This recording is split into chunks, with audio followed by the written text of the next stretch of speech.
ada beberapa syarat pembangunan pertanian. Yang pertama adalah syarat mutlak dan kedua adalah syarat lancar. Syarat mutlak kemarin sudah kita sebut akan tidak bisa berjalan dengan baik atau tidak terjadi pembangunan pertanian. Jadi sifatnya syarat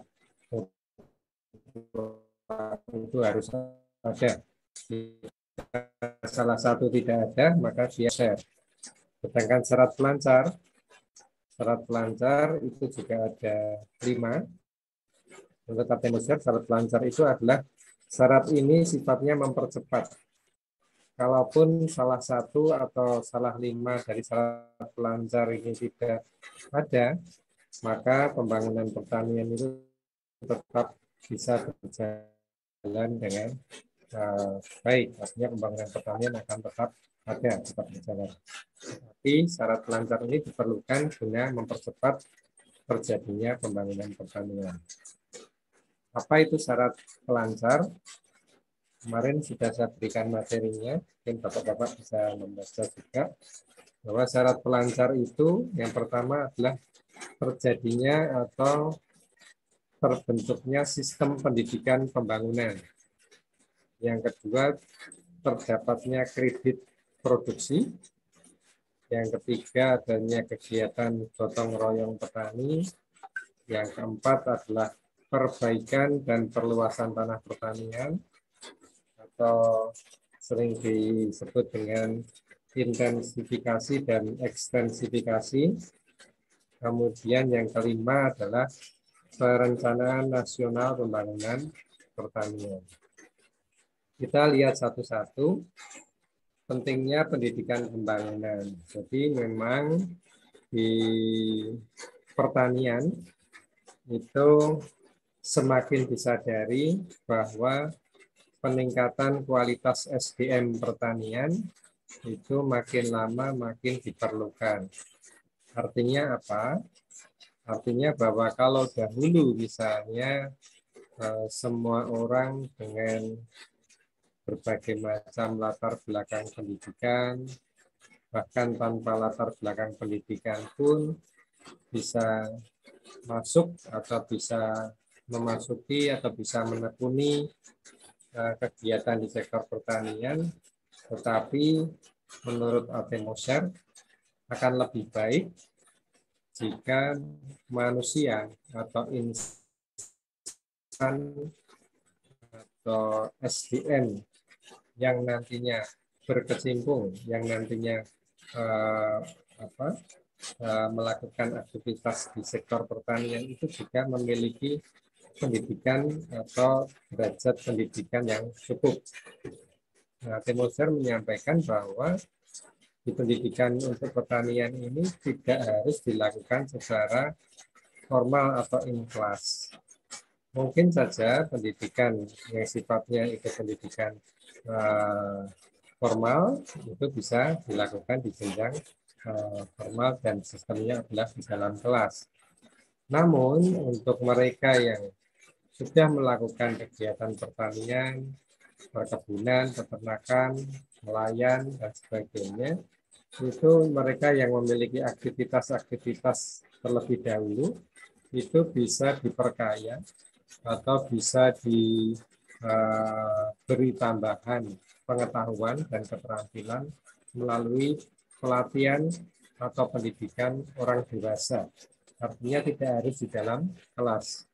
Jadi mungkin bisa dilakukan di mana peserta pelatihan atau peserta pendidikan itu tinggal, kemudian juga bisa dilakukan di luar kelas, bisa dilakukan di kelompok-kelompok di mana mereka melakukan kegiatan di saung atau di tempat-tempat para petani, pekebun biasanya berkumpul, bisa dilakukan di situ. Kemudian waktunya juga tidak harus pagi sampai siang, tetapi harus pula melihat bahwa mereka memiliki waktu luangnya kapan. Mungkin petani, pekebun, peternak, nelayan, dan sebagainya itu tidak memiliki waktu-waktu luang di jam-jam yang biasanya kita mendapatkan pendidikan. Bisa di sore hari, di malam hari, di saat mereka memiliki waktu luang untuk mendapatkan pendidikan dan pelatihan. Kemudian pembiayaan. Pembiayaan ini juga tidak kaku, bahkan biasanya untuk pendidikan pelatihan yang sifatnya bagi peserta didik yang sudah melakukan kegiatan di lapangan itu biasanya gratis, diberikan cuma-cuma, sifatnya didanai oleh berbagai macam instansi dan oleh berbagai macam lembaga donor. Kalau petani disuruh sekolah, disuruh mengikuti pelatihan, pasti mereka tidak mau atau tidak berkenan untuk membayar. Jadi ya harus dibuat cara-cara baru, praktek-praktek baru, model-model bisnis pendidikan baru agar mereka mau melakukan kegiatan pendidikan. Kemudian yang kedua adalah kredit produksi. Kredit produksi itu biasanya diberikan atau diperlukan oleh pelaku kegiatan pertanian atau aktivitas budidaya pertanian, baik itu perikanan maupun pertanian maupun peternakan, juga perikanan itu memerlukan kredit produksi. Kredit produksi itu diperlukan karena bisnis atau usaha di sektor pertanian itu biasanya memerlukan waktu atau grace period atau periode kesenjangan itu terjadi lama antara ketika petani mulai menanam, mulai berinvestasi dengan apa yang diinvestasikan itu mulai menghasilkan. Artinya apa? Artinya di tahun-tahun awal atau di waktu-waktu awal itu biasanya petani banyak mengeluarkan biaya. Namun penerimaannya belum ada. Sehingga apa? Sehingga ketika dikalkulasi di awal itu kalau penerimaan dikurangi biaya itu ketemunya keuntungan, itu kalau penerimaan lebih besar daripada biaya. Tetapi kalau penerimaannya nol dan biayanya besar, maka keuntungannya itu akan minus. Atau di waktu-waktu awal biasanya petani pekebun itu akan merugi karena belum ada hasil. Nah, selang waktu petani ketika berinvestasi dengan petani itu menerima penerimaan atau mendapatkan hasil panen, itu biasanya petani mengalami kesulitan keuangan. Sehingga disitulah peran kredit produksi. Kredit produksi itu adalah pendanaan bagi produksi pertanian yang sifatnya lama. Apalagi kalau di kebun sawit, Bapak-bapak bisa melihat bahwa kelapa sawit itu mulai bisa dipanen umur berapa ya, Pak?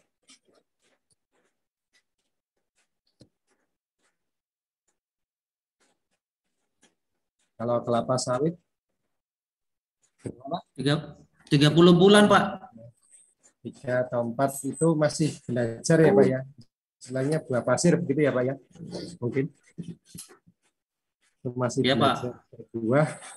Jadi antara tahun ke-0 dari petani itu mulai mempersiapkan lahan, kemudian menanam sampai dengan 3 tahun yang ke depannya itu petani tidak akan menerima penerimaan atau tidak akan menerima hasil dari panen, tidak akan mendapatkan produksi dari tanaman yang ditanamnya.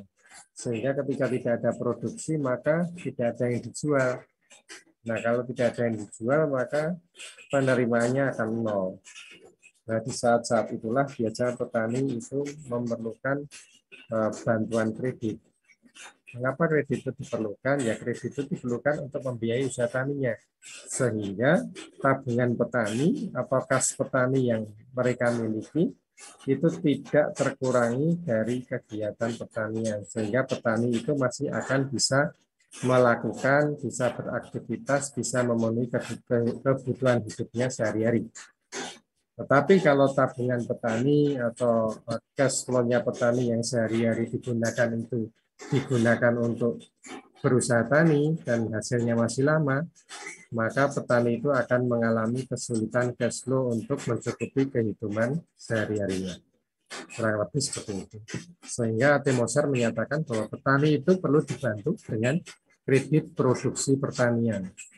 Karena sifat aktivitas pertanian itu ditanam sekarang tidak langsung menghasilkan. Hari berikutnya masih tetap bibit. Sebulan lagi ya tetap bibit, setahun lagi juga tetap bibit. Baru mungkin di tahun ketiga itu akan menghasilkan. Itu pun juga masih belajar berbuah. Hasilnya belum optimal. Baru nanti di tahun-tahun berikutnya produksinya akan naik. Kemudian di saat tertentu produksinya akan kembali mencapai puncak dan akan menurun. Nah, ketika akan menurun pun, maka petani itu juga harus melakukan kegiatan replanting atau permajaan. Nah, ketika permajaan itu dilakukan, maka kembali petani itu akan mengalami ketiadaan produksi, sehingga dia juga akan mengalami ketiadaan penerimaan. Di saat itu pula lah ketika mulai adanya replanting, maka biasanya petani harus dibantu dengan kredit-kredit atau bantuan-bantuan replanting untuk meningkatkan produksi di waktu-waktu yang akan datang. Karena kalau tidak dibantu, ya petani biasanya enggan melakukan kegiatan permajaan. Biarkan saja, yang penting hasilnya. Tidak peduli hasilnya itu semakin lama semakin menurun. Kurang lebih seperti itu. Mungkin ada yang mau ditanyakan, Bapak-bapak, dari dua syarat pelancar ini, yaitu pendidikan, pembangunan pertanian, dan kredit produksi pertanian. Monggo Bapak, kalau ada yang mau didiskusikan.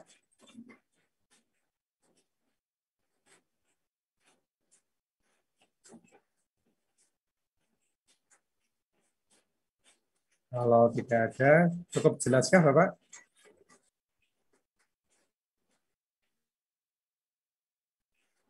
Halo? Jelas Pak, lanjut Pak. Jelas ya, lanjut ya, Pak. Lanjut Pak. Jadi silakan kalau ada yang mau ditanyakan, boleh bertanya Pak, atau kita diskusikan. Selanjutnya adalah kegiatan pelancar yang ketiga, atau syarat-syarat pelancar yang ketiga adalah perlunya kerjasama atau gotong royong di tingkat pelaku pertanian.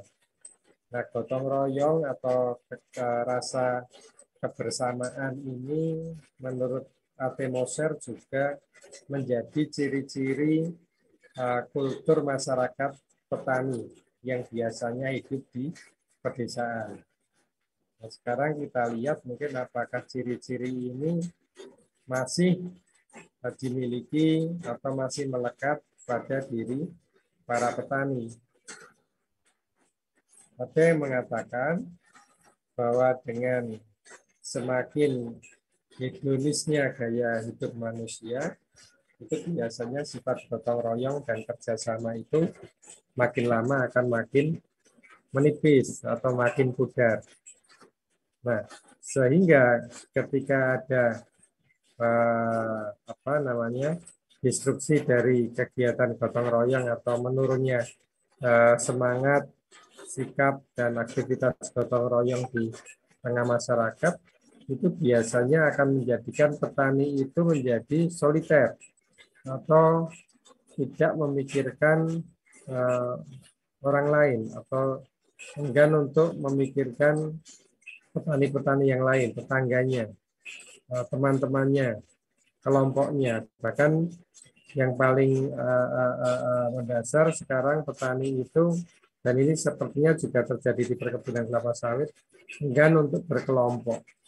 Artinya mereka sudah merasa mampu untuk memenuhi kebutuhannya sendiri, mampu untuk mencukupi keperluannya sendiri, sehingga mereka mengukur setiap aktivitas itu dengan uang. Artinya yang penting mereka bisa membayar tenaga kerja dengan uang, mereka bisa membayar aktivitas yang lain dengan uang, yang penting punya uang, ya akhirnya mereka akan meninggalkan kegiatan gotong royong. Bahkan ada yang mengatakan dengan gotong royong itu malah bikin repot. Hasilnya lama, tidak sesuai yang diharapkan, hanya terlalu banyak berinteraksi, tetapi produktivitasnya rendah dan sebagainya. Nah, itulah yang membuat sekarang ini di berbagai macam kegiatan atau aktivitas pertanian itu semuanya diukur dengan uang. Utamanya dalam kegiatan atau aktivitas yang berhubungan dengan tenaga kerja. Kalau dulu kita kenal ada tenaga kerja dalam keluarga dan luar keluarga, serta tenaga kerja luar keluarga yang tidak membayar atau tidak dibayar. Nah, sekarang ini hanya ada dua. Hanya ada tenaga kerja luar keluarga yang dibayar atau tenaga kerja di dalam keluarga yang berasal dari benar-benar dari dalam dan tidak dibayar. Karena sekarang kegiatan gotong royong itu ya hampir hilang. Orang tidak mau membantu tetangganya, orang tidak mau membantu temannya, orang tidak mau memikirkan lingkungannya kalau tidak dibayar. Nah, itulah yang menjadi penyebab sistem pertanian kita itu sekarang banyak dilakukan dengan secara soliter atau sendiri-sendiri. Sekarang ini petani-petani, pekebun diajak berkelompok juga tidak mudah. Terkadang 1-2 orang membuat kelompok dibuat fiktif, yang penting bisa mendapatkan bantuan. Tetapi anggotanya hanya pinjam KTP. Begitu aktivitas jalan, tidak digunakan untuk mereka yang membuat kelompok. Ini banyak terjadi di mana-mana. Nah, itu yang menurut AT Moser juga gotong royong itu sebenarnya masih diperlukan. Karena dalam tataran tertentu, manusia, pekebun, petani itu harus berkelompok. Kalau berkelompok, mereka bisa mendapatkan akses yang lebih mudah daripada sendiri-sendiri. Perbankan itu sekarang juga tidak mau memberikan atau susah sekali memberikan bantuan kredit atau bantuan pinjaman bagi kegiatan pertanian yang dilakukan sendiri-sendiri. Mereka lebih nyaman, lebih aman memberikan kredit, memberikan bantuan, memberikan pinjaman itu kepada petani-petani yang mau berkelompok.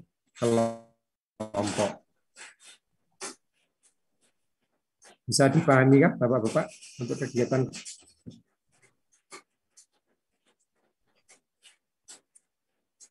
Halo?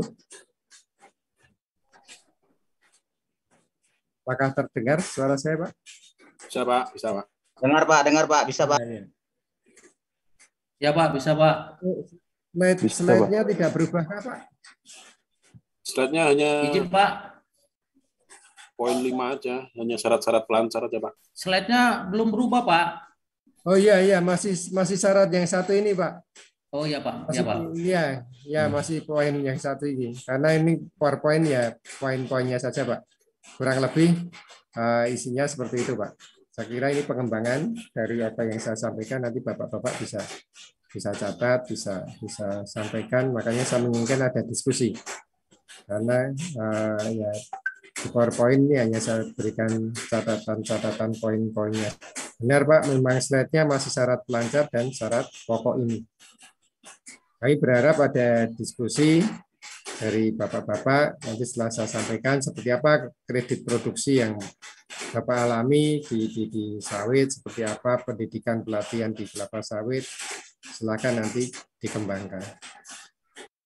Kemudian yang keempat, Bapak-Bapak, ada pertanyaan kah, Bapak, dari 1, 2, dan 3 sementara ini?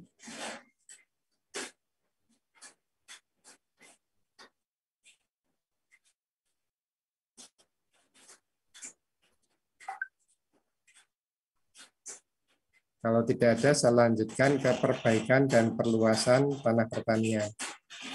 Kegiatan intensifikasi dan ekstensifikasi itu diperlukan karena mengingat kebutuhan akan produk-produk pertanian itu semakin lama semakin meningkat. Nah, sehingga apa? Sehingga maka diperlukan jumlah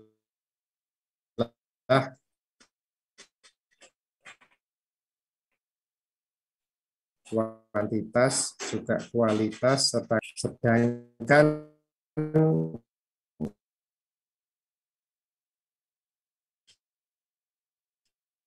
kondisi lahan kita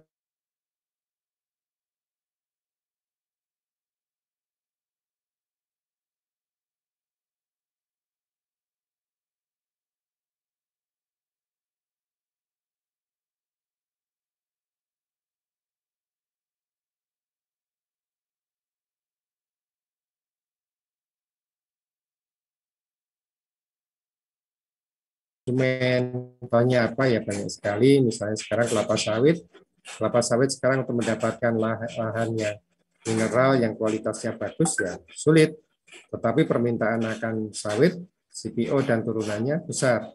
Akibatnya apa ya? Akibatnya dengan lahan-lahan yang mungkin tidak kualitas yang baik tapi dilakukan perbaikan dan perluasan seperti itu, Pak. Kemudian yang kelima adalah perencanaan nasional pembangunan pertanian. Nah, di perencanaan nasional pembangunan pertanian ini menjadi syarat pelancar karena apa? Ya karena saat ini bahkan dari Moser menyatakan bahwa perencanaan pembangunan pertanian itu harus selalu dilakukan dari dan sampai tingkat nasional.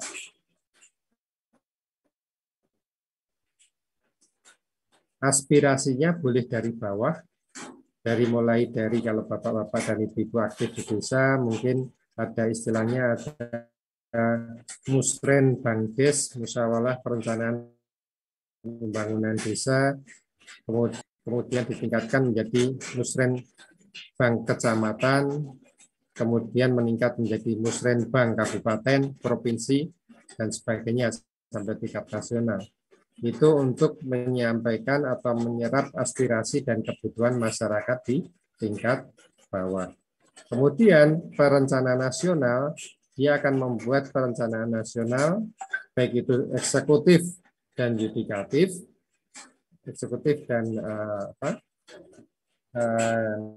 pemerintah dan dewan, itu legislatif, itu membuat perencanaan nasional yang berdasarkan pada kebutuhan dari bawah. Sehingga apa nanti yang diputuskan di tingkat nasional turun ke bawah itu sinkron, sesuai yang diinginkan, sesuai yang dibutuhkan oleh petani, oleh masyarakat. Nah, kira-kira ini Bapak-Bapak syarat pembangunan pertanian, baik itu syarat mutlak maupun syarat pelancar. Minggu depan ini ada berapa orang ya Pak ya kelas ini? 10, Pak. 10, Pak. Ada 10 ya Pak ya? Iya, Pak. Ada 10. Nah, ini minggu depan teman-teman mendapat tugas ya. Monggo nanti silahkan berbagi, membuat paper. Ini ada 10 syarat, terdiri dari 5 syarat mutlak dan 5 syarat pelancar. Nanti teman-teman membagi sendiri mau ambil topik yang mana. Yang penting jangan sama. Silakan minggu depan teman-teman membuat paper. Papernya bebas saja dari masing-masing topik ini. Silakan bapak-bapak mengambil satu topik. Yang penting jangan ada yang sama. Untuk membaginya saya serahkan ke bapak-bapak sekalian melalui kompi. Mau mengambil topik yang mana minggu depan kita diskusikan. Selain itu juga paper ini nanti juga dikumpulkan.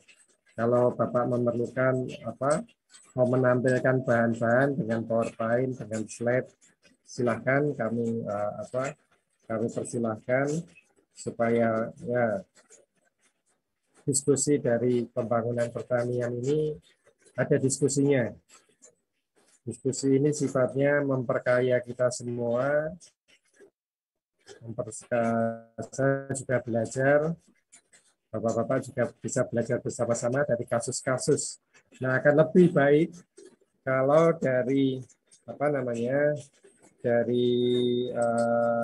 topik-topik yang Bapak-bapak ambil dari mulai syarat mutlak maupun syarat pelancar itu dikaitkan dengan pengalaman-pengalaman empiris Bapak-bapak di lapangan. Begitu Bapak-bapak, untuk tugas minggu depan, Bapak-bapak membuat paper dan nanti sendiri-sendiri saja, kalau berkelompok nanti tidak kesulitan karena Bapak-bapak bekerja, tapi apapun harus ada laporan paper dari kuliah ini. Ada yang mau ditanyakan Bapak-bapak?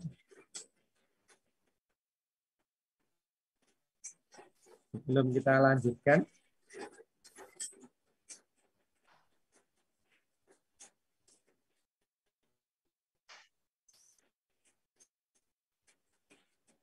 Pak Yogananda, ada Kak?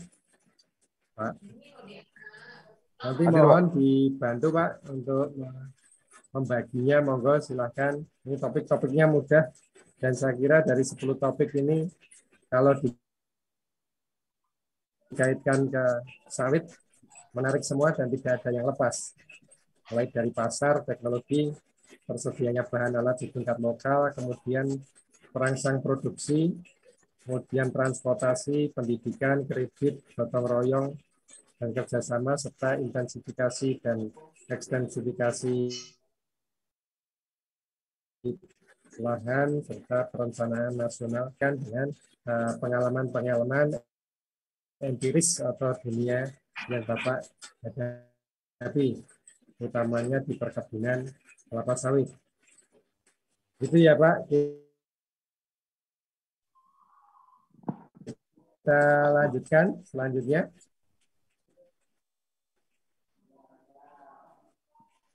Cukup Pak, lanjut dulu Pak. Lanjut ya. Lanjut Pak. Lanjut Pak. Ya, iya. Nah, menginjak ke selanjutnya adalah di pembangunan pertanian itu tidak akan pernah lepas dari yang kita sebut atau yang kita hadapi saat ini adalah isu global ini, mau tidak mau, suka atau tidak suka, pasti akan kita hadapi, pasti akan kita temui saat ini dan kapan saja, karena kita tidak bisa lari dari kenyataan. Nah, isu yang sekarang berkembang dan ini selalu masih menjadi negara saat ini atau secara global, negara-negara di dunia ini harus menerapkan apa yang dikenal dengan TPB atau Sustainable Development Goal atau TPG bahasa Indonesia, yaitu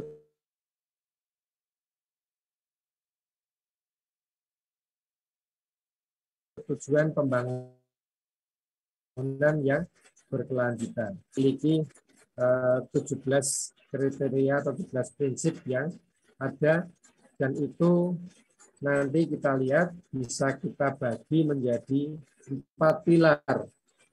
Yang pertama adalah pilar lingkungan, kemudian kedua adalah pilar ekonomi, ketiga adalah pilar sosial, dan keempat adalah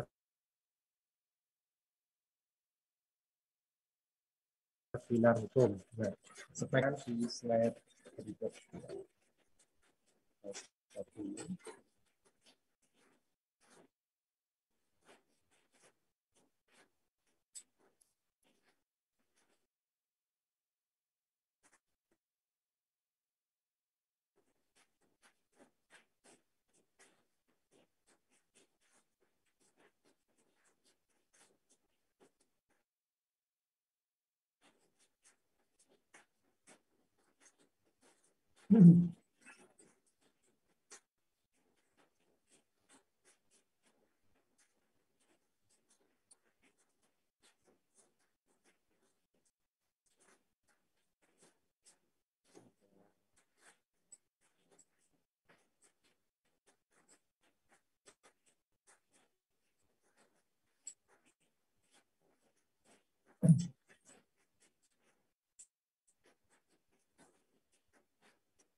Putus ya, nggak dengar.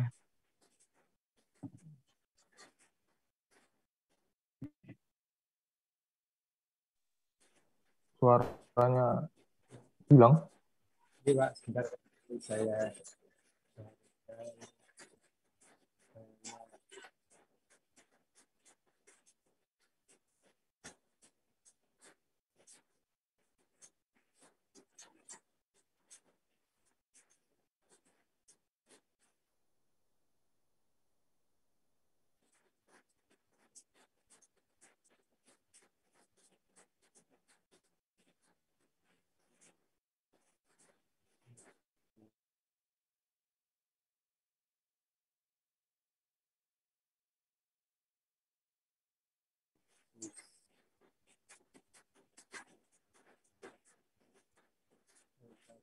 pilar ekonomi.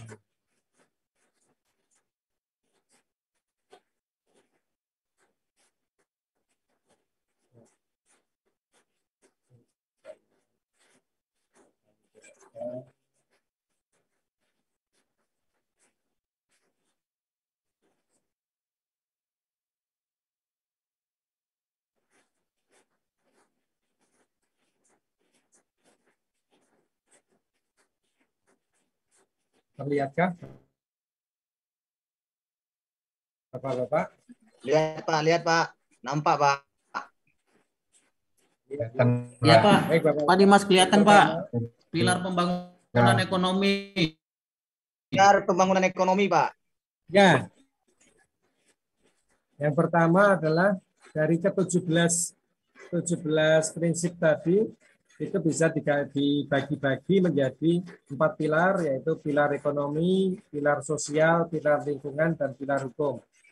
Yang pertama di pilar pembangunan ekonomi itu dari ke-17 prinsip tadi itu akan masuk di sini adalah prinsip ke-7, 8, 9, 10, dan nomor 17. Nanti bahan ini saya berikan ke Bapak-Bapak supaya kita bisa belajar bersama-sama bahwa ke depan kita akan menghadapi isu-isu baik isu-isu sustainable development goals atau isu-isu tujuan pembangunan berkelanjutan. Mau tidak mau, suka atau tidak suka. Apalagi sekarang Indonesia sudah menjadi tujuan pembangunan berkelanjutan ini harus mulai bisa dirasakan, mulai bisa dilihat di tahun 2030. Untuk yang pertama yaitu pilar pembangunan ekonomi. Kita lihat di sini bahwa dari pilar pembangunan ekonomi yang pertama ini adalah prinsip energi bersih dan terjangkau.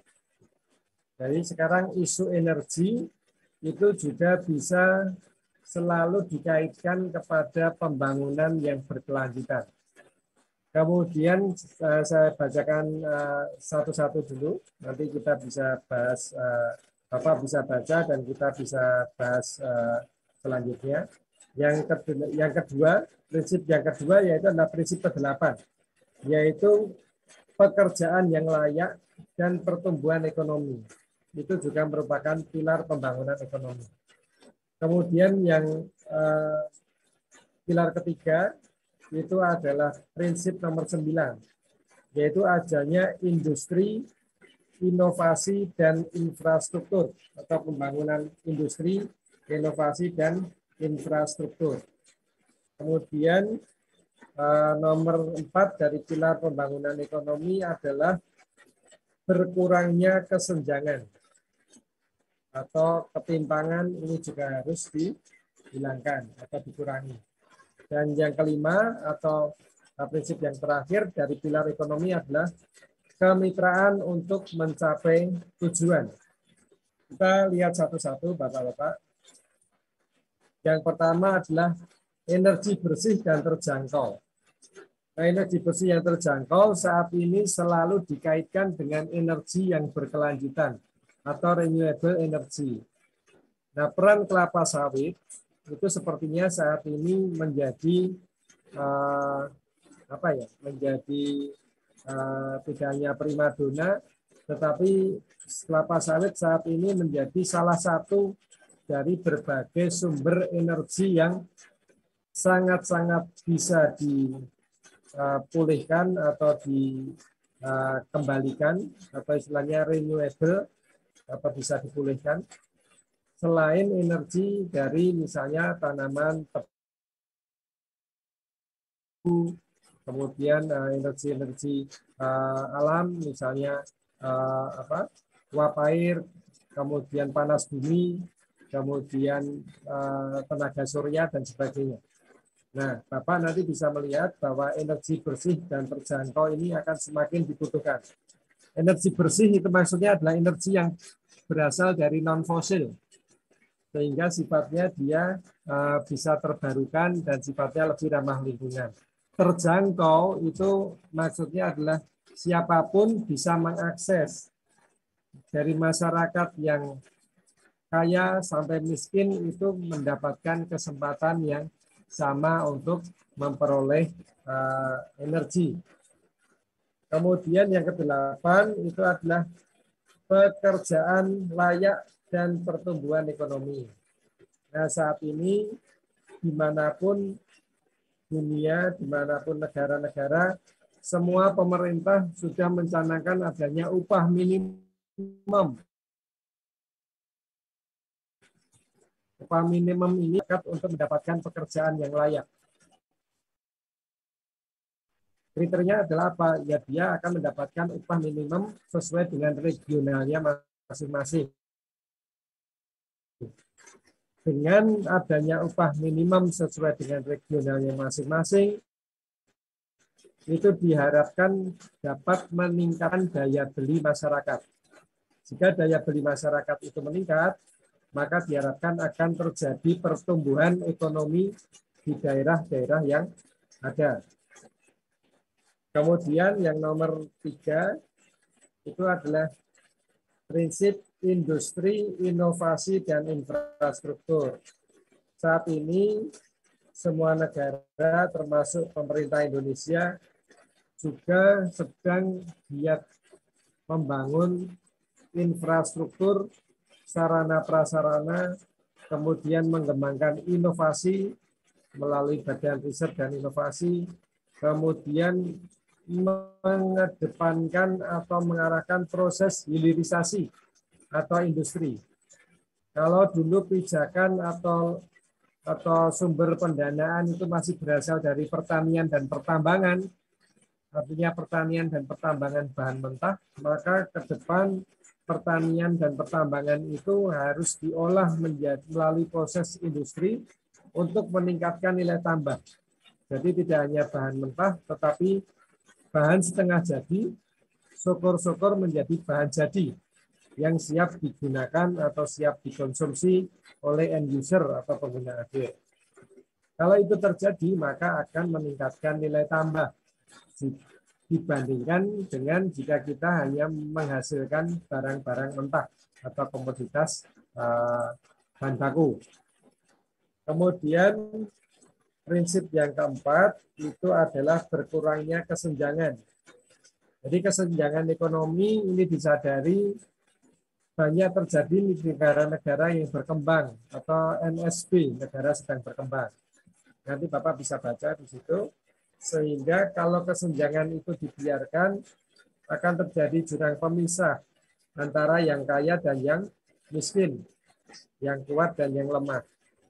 Yang kaya nanti akan semakin kaya dan yang miskin akan semakin miskin. Yang kuat akan semakin kuat dan yang lemah menjadi lemah.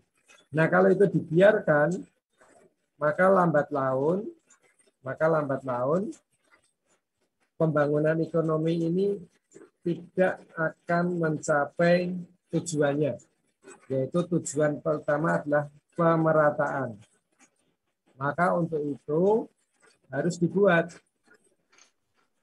aktivitas-aktivitas atau kegiatan-kegiatan atau program-program yang bersifat untuk mengurangi kesenjangan.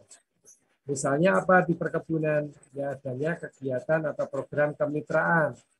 Kemitraan antara perkebunan besar dengan perkebunan rakyat. Itu salah satu usaha untuk mengurangi kesenjangan. Nanti Bapak bisa kaitkan penelitian-penelitian Bapak misalnya di kemitraan dengan teori-teori kesenjangan ini, dengan teori-teori pilar pembangunan ekonomi. Ini bisa dikaitkan ke situ. Kemudian prinsip yang kelima atau yang terakhir dari pilar pembangunan ekonomi yaitu adalah kemitraan untuk mencapai tujuan. Nah, kemitraan untuk mencapai tujuan ini erat kaitannya dengan berkurangnya kesenjangan. Artinya untuk mencapai tujuan pembangunan nasional, untuk mencapai tujuan pembangunan yang berkelanjutan, itu harus merangkul atau harus melibatkan seluruh stakeholder yang ada. Baik itu pemerintah, baik itu swasta, baik itu masyarakat, baik itu media, dan sebagainya. Itu harus bermitra bersama-sama untuk mencapai tujuan bersama. Jadi jangan sampai nanti pembangunan ini hanya dilakukan oleh segelintir aktor, oleh segelintir golongan, oleh sedikit para pelaku ekonomi yang ada di suatu daerah atau suatu negara. Tetapi pembangunan itu harus mulai direncanakan, harus mulai diorganisasi, harus mulai diarahkan, sampai harus dievaluasi dengan melibatkan seluruh stakeholder yang ada. Itu kira-kira tentang pilar pembangunan ekonomi. Yes. Ini nanti dan file ini akan saya kirim ke Pak Yukananda. Kemudian pilar selanjutnya adalah pilar sosial.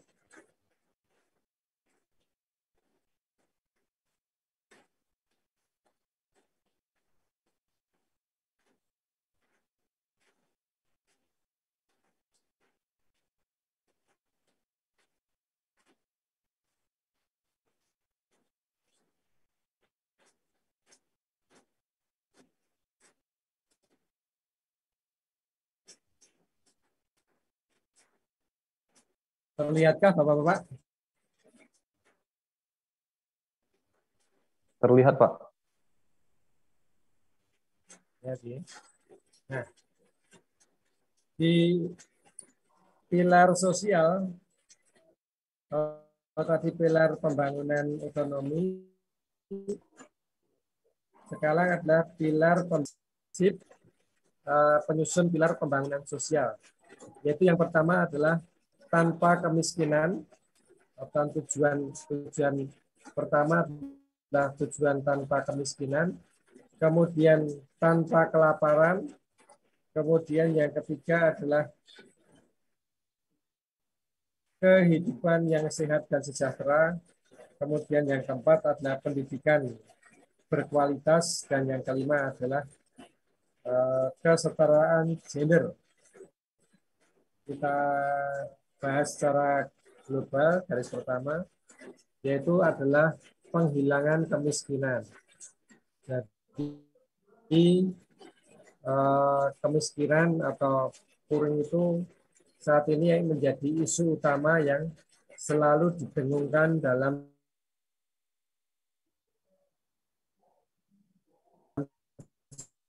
setiap aktivitas pembangunan, memperkecil kemiskinan. Langkah-langkah apa yang dilakukan? Tentu dengan semua langkah yang bisa dilakukan oleh pemerintah, oleh swasta, oleh masyarakat,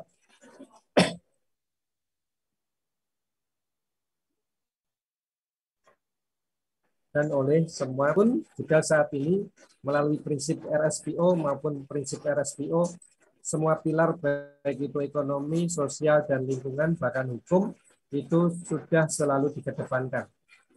Tidak ada satu kriteria pun, satu prinsip pun di RSPO yang keluar dari pilar ekonomi, sosial, hukum, dan lingkungan. Pasti itu akan masuk. Tinggal nanti bapak-bapak mengkaitkannya kemana. Kalau nanti bapak-bapak siapa tahu ada yang penelitian tentang efektivitas sertifikat ISPO atau kajian tentang RSPO, mungkin di perusahaan bapak sudah lakukan, itu nanti bisa menggunakan landasan teori pembangunan berkelanjutan. Ini bisa digunakan. Misalnya untuk hukum, nah itu biasanya legalitas lahan itu selalu menjadi nomor 1. Itu bagian dari pilar hukum dan sebagainya. Nah, kita lihat sekarang tanpa kemiskinan, artinya semua masyarakat itu berhak mendapatkan penghidupan yang layak. Mengapa layak? Ya karena kelayaan itu maka dia akan keluar dari kemiskinan. Kemudian yang kedua adalah tanpa kelaparan. Ini juga masih berkaitan dengan kemiskinan. Kalau rawan miskin, biasanya dia juga rawan Kelaparan. Nah, kalau rawan pangan, biasanya dia juga akan rawan kelaparan. Makanya ketika pengentasan kemiskinan itu dilakukan, insya Allah dia juga akan mengentaskan kerawanan pangan atau kelaparan. Kemudian kehidupan yang sehat dan sejahtera. Nah, ini berkaitan juga. Kalau pangannya cukup, sandangnya cukup, papannya cukup, ya diharapkan dia akan hidup sehat. Kemudian sejahtera. Kehidupan yang sehat dan sejahtera itu selain dicukupi dari diri dalam keluarga, juga harus mengedepankan pula lingkungan. Lingkungan sekitar juga harus sehat. Masyarakat sekitar kebun bisa sehat kalau dia sejahtera. Tetapi kalau lingkungan perkebunannya juga memberikan pencemaran, memberikan dampak negatif, maka masyarakat sekitar kebun juga tidak akan menjadi sehat. Artinya dia akan mengalami penurunan derajat kesehatan dan kesejahteraan. Oleh karenanya apa? Ya baik perkebunan, masyarakat, pemerintah daerah, semua pelaku yang ada di pembangunan harus berkolaborasi, harus bersinergi, harus menghasilkan kegiatan yang memberikan kesejahteraan dan kehidupan yang sehat. Kemudian pendidikan yang berkualitas. Saat ini disadari bahwa sumber daya manusia itu tidak hanya di negara sedang berkembang, di negara maju pun sekarang pendidikan selalu ditingkatkan. Indonesia misalnya dulu wajib belajar 6 tahun, sekarang sudah menjadi 9, bahkan sudah menjadi 12 tahun. Artinya wajib belajar 12 tahun, itu sekarang kalau 6 tahun itu SD, 3 tahun SMP, 3 tahun SLTA, jadi sekarang itu wajib belajar sudah sampai ke tingkat SLTA. Kalau nanti sampai ada perusahaan, misalnya perusahaan perkebunan Bapak, itu mempekerjakan pekerja yang masih usia SLTA, bahkan SLTP atau SD, pasti akan kena teguran. Karena mereka seharusnya masuk usia wajib belajar. Di negara maju pun juga lebih dari 12 tahun. Semakin maju suatu negara, maka usia wajib belajarnya akan meningkat. Begitu pula mereka yang masuk ke dunia kerja juga akan semakin lebih tinggi tingkatannya, usianya semakin dekat untuk belajar. Jika seperti dahulu, ketika saya dulu sekolah, ya wajib belajar masih SD. Sehingga banyak sekali pekerja-pekerja atau tenaga kerja itu yang menggunakan sarjana SD untuk masuk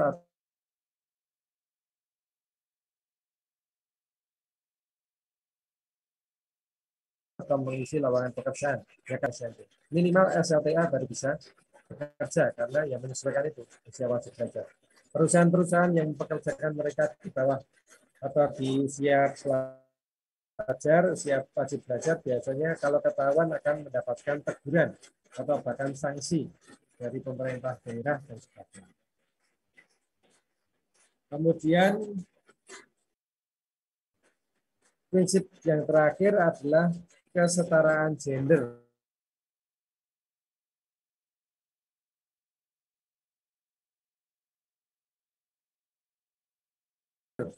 Gender itu jenis kelamin, jadi baik pria maupun wanita, perempuan itu harus mendapatkan hak dan kewajiban yang relatif sama.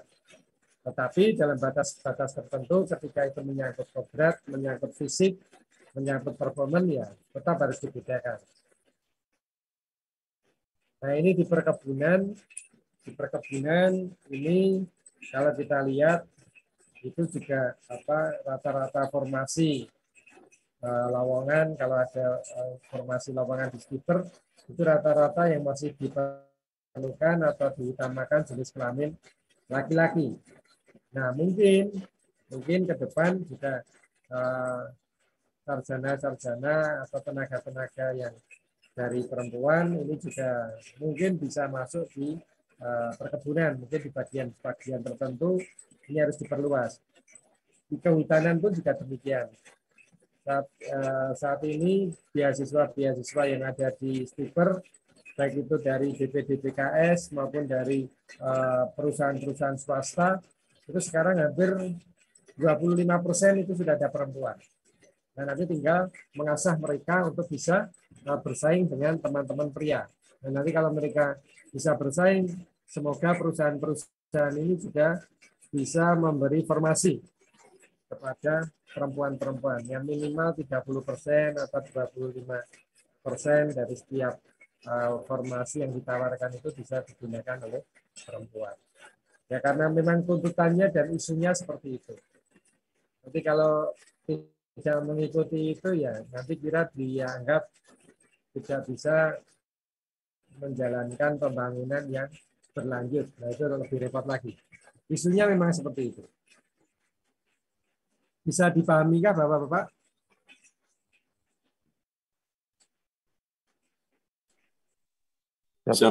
Bisa Pak. Kita lanjutkan dulu.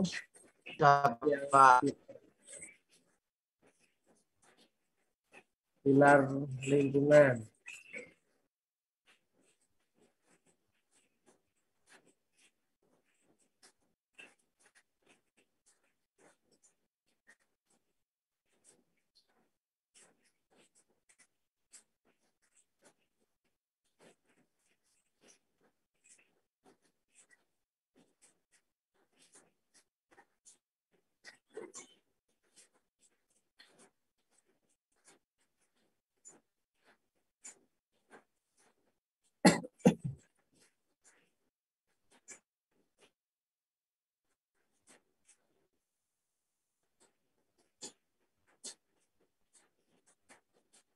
Nah, selanjutnya adalah pilar lingkungan. Pilar lingkungan ini juga ada 5,11, nomor 12, nomor 13, dan prinsip nomor 14, yang ke-15 dari 17 kriteria yang ada. Nah, nanti ini Bapak-Bapak bisa baca, nanti akan saya kirimkan. Yang pertama itu misalnya pilar yang itu adalah air bersih, itu menjadi isu lingkungan. Layak atau berkelanjutan itu juga menjadi isu lingkungan. Kemudian ada isu konservasi, kemudian ada isu tentang penanganan perubahan iklim atau climate change. Kemudian ada isu tentang ekosistem lautan, dan ekosistem daratan. Ini menjadi keenam prinsip ini menjadi isu secara global.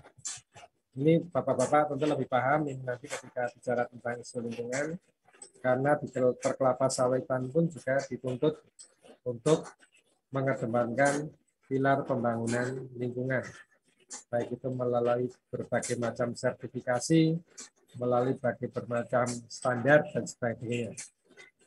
Itu isu air, kota yang pemukiman yang berkelanjutan, kemudian konservasi dan produksi, kemudian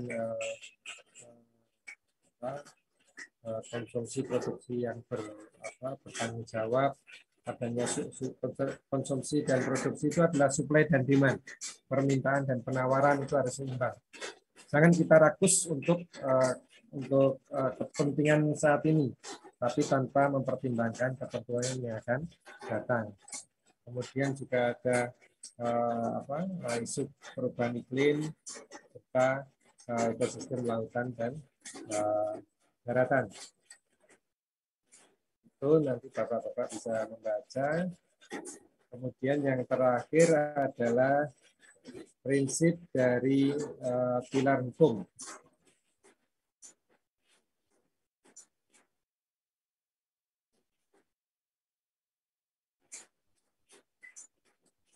Dari pilar hukum, ini kita bisa lihat. Itu adanya yang nomor 16, prinsip nomor 16 yang satu yaitu adanya perdamaian, keadilan, kelembagaan. Nah, ini mungkin termati saat ini bahwa hukum dan tata